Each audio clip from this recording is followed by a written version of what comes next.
Il leggendario Vasco Rossi torna a far sognare i suoi fan con 2 concerti a Bibbione.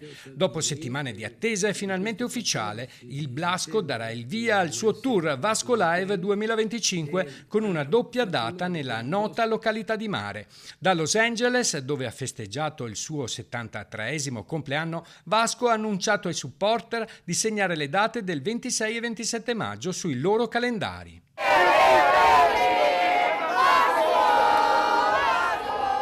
Il 26 maggio ci sarà un soundcheck esclusivo per i membri del Blasco Fan Club, mentre il 27 maggio tutti gli appassionati potranno vivere la magia del concerto aperto al pubblico allo stadio comunale di Via Timava. Viva Vasco! Olè! Viva Vasco! Il sindaco di San Michele a Tagliamento, Flavio Maurutto, ha espresso grande entusiasmo e onore per ospitare i rocker di Zocca per il 2° anno consecutivo. Ringraziamo Vasco per la fiducia accordata a Bibbione, ha dichiarato il primo cittadino. Faremo tesoro dell'esperienza positiva del 2024 e siamo già al lavoro per accogliere nuovamente le decine di migliaia di fan che riempiranno lo stadio. Forse non ci incontreremo.